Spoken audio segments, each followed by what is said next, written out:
Hey, everybody, welcome into the Sportscaster Sun, where we like to say sports bridges the gap between the generations. I'm your co-host, Peggy Kaczynski, 12-time Emmy Award-winning sportscaster, now at ESPN Radio in Chicago, and the host of the Chicago Bears post-game on ESPN Radio. I'm the baby boomer.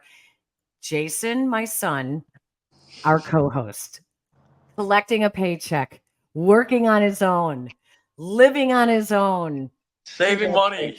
Yeah, exactly. Saving money, as I should. Well, not really this week. I was in Kansas City last night for the season opener, which was unbelievable. Great experience. Football's back. It's in the air, Mom. This is our 100th episode. So exciting. We've been together doing this show for over 5 years. We're not going to stop anytime soon. And I think that this is the first time. This is actually the first time in our entire time doing the show, we're going into the football season. The Bears are supposed to win some football games because we started this show the spring of my junior year, which was only a couple months after the Cody Parkey kick. Of high school, which was only a couple months after the Cody Parkey kick.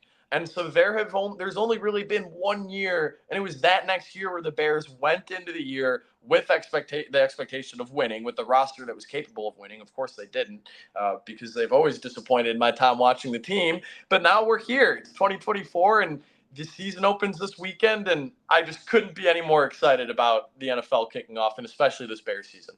It's only fitting that this is our 100th episode because, as I said in the introduction, we like to say this is where sports bridges the gap between the generations.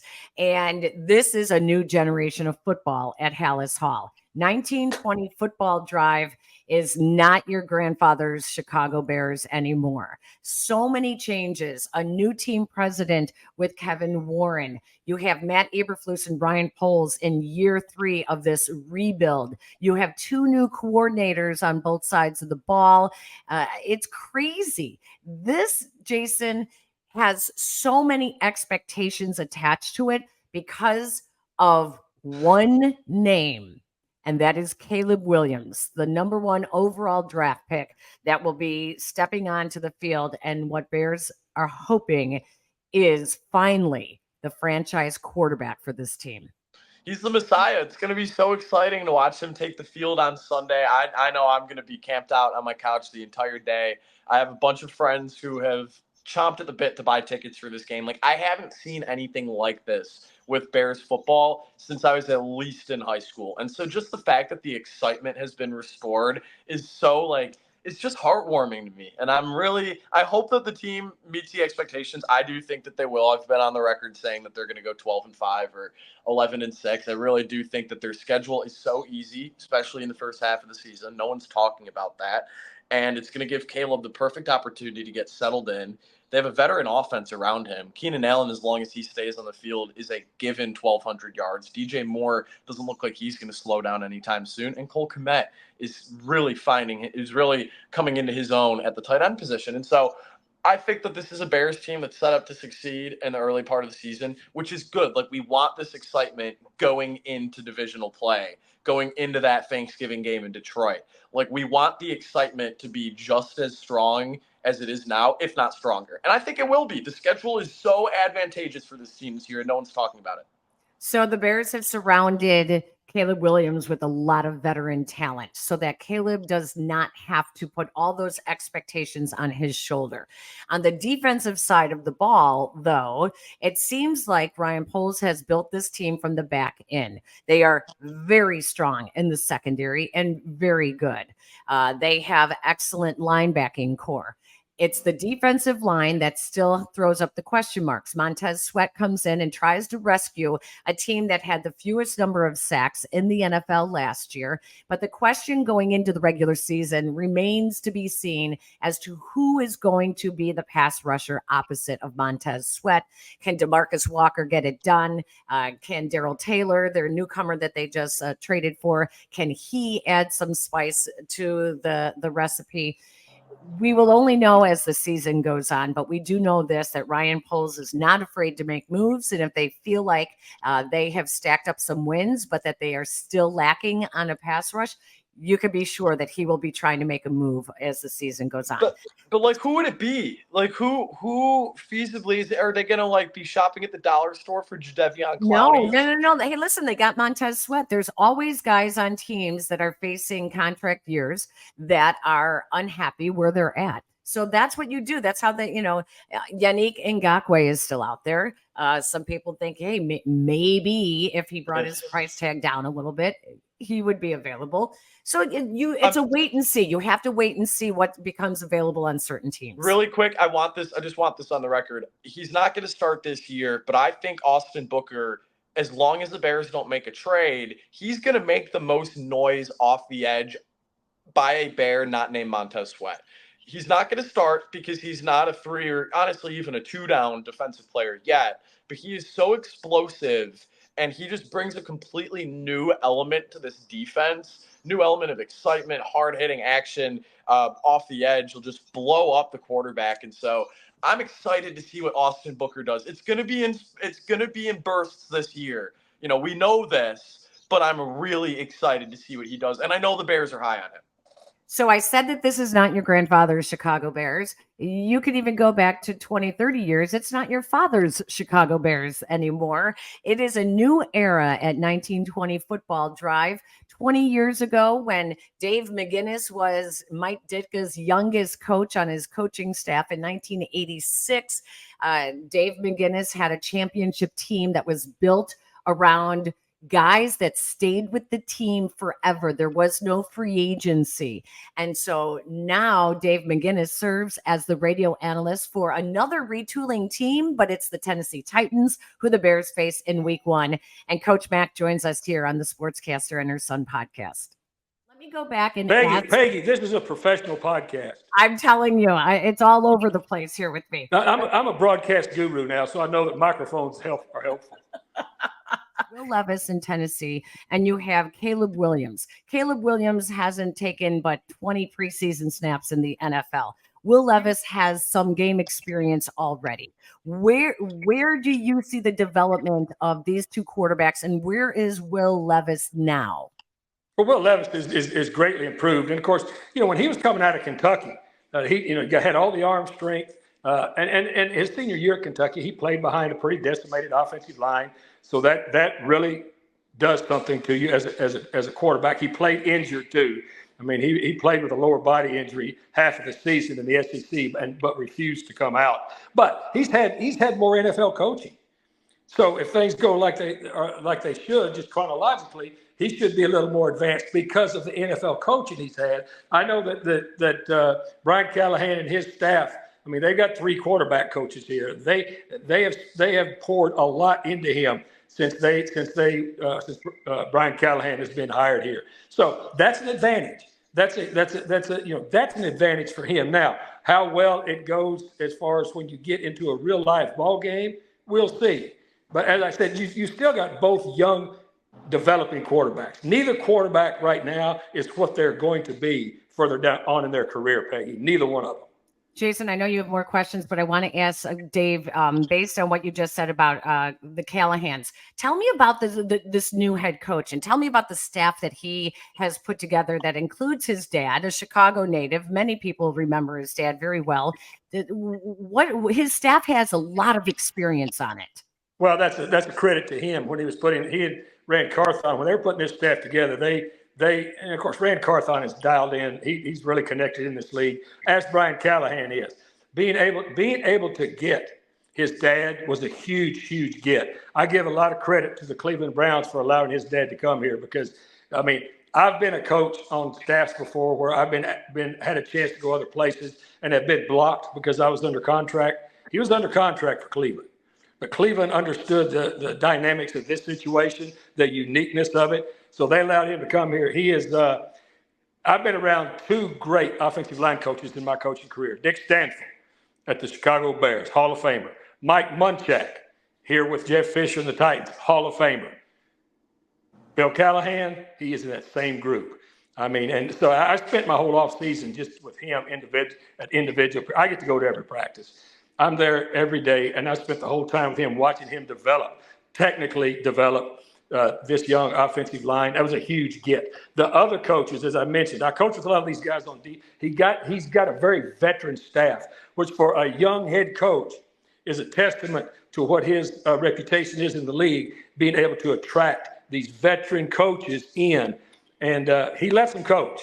He lets them coach. He really empowers his coaches. He's got some really excellent teachers. He's got a good staff. So I want to ask you, you're a former NFL head coach. Brian Callahan's going to be coaching in his first NFL game on Sunday. Just kind of take us through those nerves, the mentality, the preparation. You've coached in a million games before that first one as an NFL head coach. So how does it all come together and what does it feel like? Yeah, you just do. You just go through the process, and of course, all the years that you waited. I mean, it took me, I think, my 14 years before I, became a head coach. But even at a young age, Brian Callahan's been around this for a long time. I mean, as I mentioned, when I got on Ditka's staff, I was the 8th coach. They got 28 coaches now. So your ability to enter is a lot different. Your time that you can. But Brian Callahan's been around this league for a long, long time. Of course, having his dad, just living that life has been immeasurable too. But there's always going to be that little bit of going the first time that you do it as the head man. Because when you become a head coach, you get the job and then that door shuts and all the hoopla is over with. And then all of a sudden you realize, all right, now what the hell?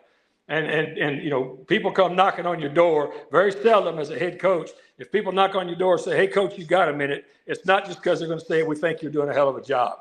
There's always something. So you have to learn how to manage your time and then develop your team. I'm very impressed with him. He's very intentional about the things he does. He's highly, highly organized. And as I said, he does a really nice job of not only handling his coaches individually, but he's very, very hands-on, personal with his players too. I've been very impressed with him. But I've experienced that as a first-time head coach. When you step out there, you're going like, wow, okay, here we go. But you've got to trust your experience.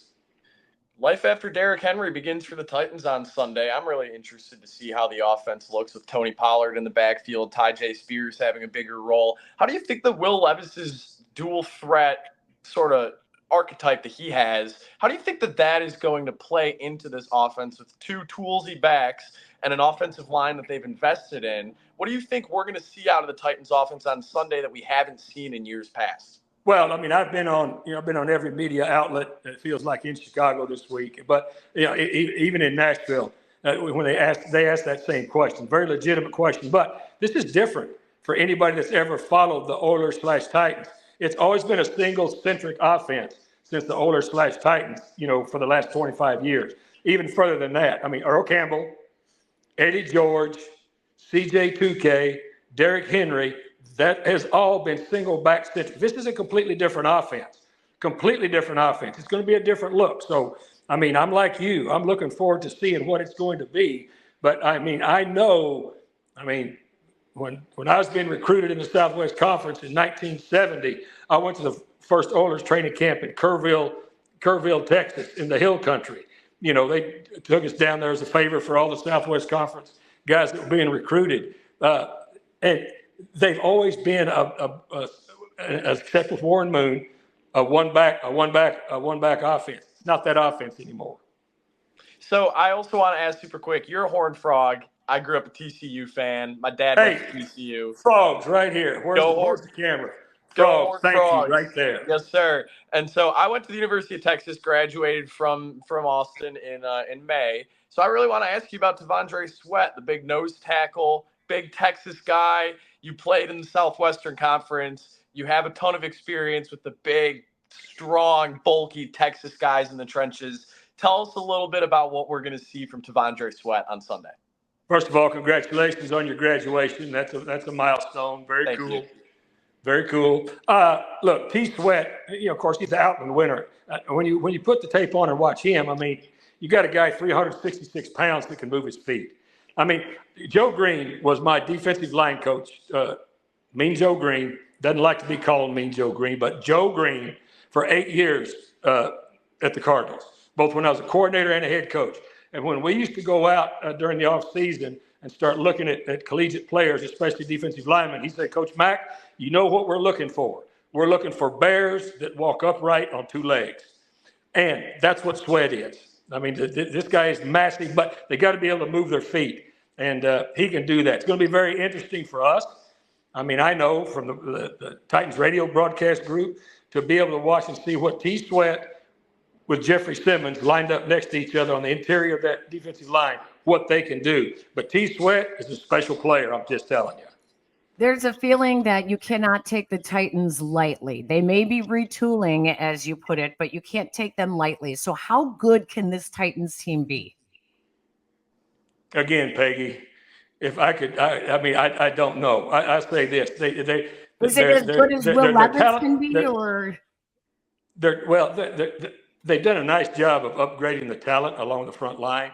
Both you guys know, and your listeners do too, I'm sure, that it's a game of attrition in the National Football League. You need quality depth to be able to survive 17 weeks and still keep your head above water. They still need more depth, but I feel really good about their frontline players.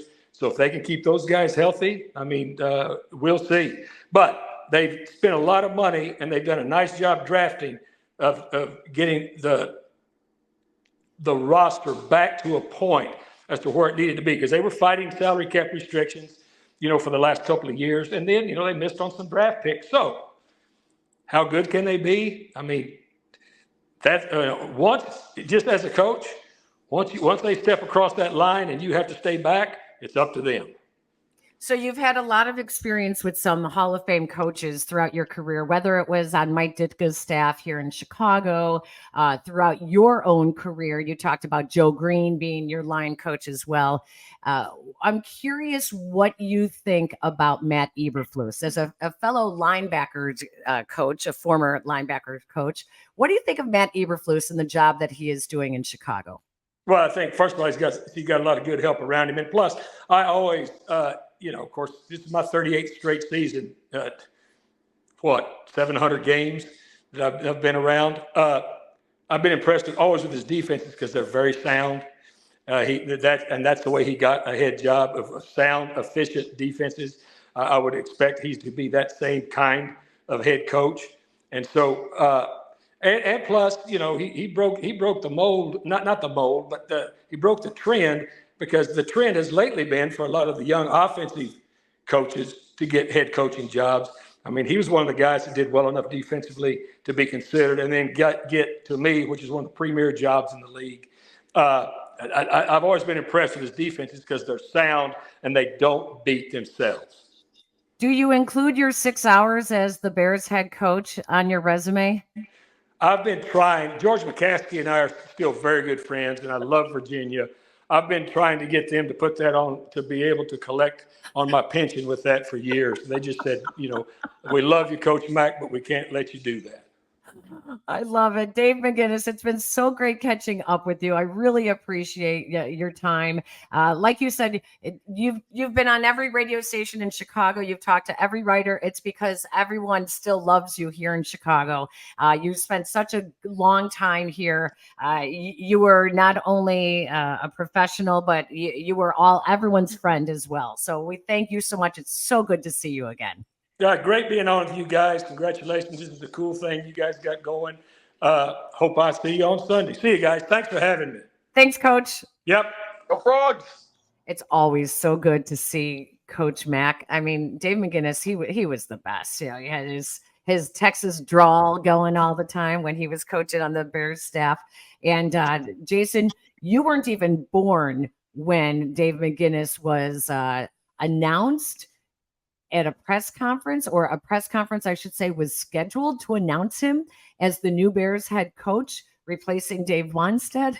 And instead, Coach Mack was sitting in his hotel room and he's getting text messages from Mike Singletary and all these guys saying, "Hey, Coach, congratulations. This is great. We're so excited for you." And what happens? They never called him. He never signed the contract. He never agreed to the terms. And so, unfortunately, the late Michael McCaskey had egg on his face because they scheduled the press conference, but forgot to actually negotiate the deal with Dave McGinnis. And by the end of the day, he was not the Bears head coach. So for 6 hours, he was sort of the Bears head coach, but great guy nonetheless. Let's get to your predictions. Yeah, I know. Let's get to your predictions, Jason. What do you got? Mom, we're going to do a little spin on the predictions for today. With the NFL season starting this weekend, I would like to say my player of the year prediction for all three sides of the football for the Bears this year. We're going to start with the offense. This is going to be a total homer pick, but I'm going to go with Caleb Williams as my offensive player of the year. My expectation for him this season, and I have said it before, is to match or exceed what C.J. Stroud did with the Houston Texans last year. I don't think it's unreasonable to expect a borderline generational season out of a borderline generational prospect. And so that's my expectation. I've got Caleb Williams as the offensive rookie of the year. Obviously offensive rookie of the year, but as the Bears offensive player of the year. That's the official prediction here. My defensive player of the year is going to be Jalen Johnson. Got paid this offseason. He has established himself as a surefire top 5 corner in the NFL. I'm going to go with the top 3 cornerback in the NFL. And I think by the end of the year, he will be regarded as the best cornerback in the NFL. When you look at the cornerback position, it is kind of a revolving door. You know, these guys, their tenures at the top don't really, they don't last very long. Think of guys like Darrelle Revis or Josh Norman, who were really, really good for 2 or 3 years. I think that Jalen Johnson's ascent has been a little bit more calculated, and I think that he's ready to take over the NFC, particularly terrorize the NFC North quarterbacks by being the best cornerback in the NFL. And so therefore, he's my defensive player of the year pick. I like these. My biggest twist, though, and you're not ready for this one. The Bears have like a really good special teams unit this year. Really good. Like above average, especially by Bears standards. Cairo Santos, about as consistent as it gets at the kicker position. They used a 4th-round pick on Torrey Taylor, but neither of those two are my picks to be special teams player of the year. I'm going with Velus Jones. I think that these new kickoff rules are going to set up Velus Jones to have some explosive plays. He looked great in the preseason. Now, it was basically gun to his head, like you need to run very well and look fresh or else you're going to be cut. And so we saw Velus Jones play some of his best football, but if he looks as sharp as he did in the preseason on those kickoff returns, we're going to get more than one kickoff return touchdown from Velus Jones this year. And any production on top of that is a bonus based on what he's done as a Bear to this point. Velus Jones has to hang on to the football, and that is just it's that simple for Velus Jones. Hang on to the football with the new kickoff return rules, and that ball is live and it is dangerous. If you muff it, you're in trouble. So that's what I would say. I'm going to add one prediction. I never do a prediction. Let's do it. Let's hear it. I'm going to add a prediction. Matt Eberflus is going to get Coach of the Year. Woo! He is going to bring this team together. The Bears are going to make the postseason, and he will have gutted out what was a disastrous losing streak from year 1 to year 2, where they started off 0-4 last year amid they didn't win for 12 months. turmoil with the defensive coordinator having to step down, and then another running backs coach having to step down. This was a team in turmoil, and he righted the ship, and the guys did not abandon him. And if they go to the playoffs this year and he shows that a defensive coach can help develop a quarterback, he will win Coach of the Year. That's my prediction. I'm going to say, Jason, I've said it all along. It was going to be between 8 and 9 wins. I'm going to say 9 wins. I hope I'm wrong, and I hope they hit double digits, but I don't think 10 wins is going to be enough for them to make it to the postseason, not in the NFC North. Since I can't settle on 11 or 12, I think they're going to win the division. Detroit has the target on their back. Like, when has there ever been a scenario where the Lions have been this much of a favorite to win the NFC North? Like, everyone's just assuming that it's going to happen. And I think that they're going to run into some problems. The defense is not a finished product. The receiving core is a lot more thin than people like to talk about. And I've never been that sold on Jared Goff. He's been a good quarterback. Don't get me wrong. I've never been that sold on him. I don't think winning the division's out of picture. I think that the Bears are going to have a home playoff game this year, one way or another. A home playoff game. Playoff game. Wow. I'm taking it up a notch. Soldier Field in January. It's going to be beautiful. Oh my gosh. All right. Our thanks go out to our producer, Jack McGrath at ESPN Chicago, where the audio version of this podcast can be found at the ESPN Chicago app. Jason, if people like this episode, like, rate, subscribe, do it over again. It always helps us no matter what app or whatever site you do it on. It boosts our ratings, helps the algorithm. YouTube, ESPN Chicago app are the two best ways to get our show. But anywhere you get your audio, you can get the Sportscaster and her son. the ESPN Chicago app is also where you can also find the Chicago Bears radio network. So if you are not in the Chicagoland area, you can still follow our post-game show that I do with Yurko, and a full day of coverage from the pregame show to the call of the game itself to the post-game show. All of that can be found not only on the ESPN Chicago app, but also on YouTube, where you're probably watching us right now. So don't forget, follow us on Twitter at TSAHS Pod. That's the Sportscaster and her son pod, or at Jason Commander, or at ESPN Peggy. That's going to do it for this episode, Jason. Football is on, and the Caleb Williams era begins in Chicago. It's going to be fun. Stop it. Take care, everybody.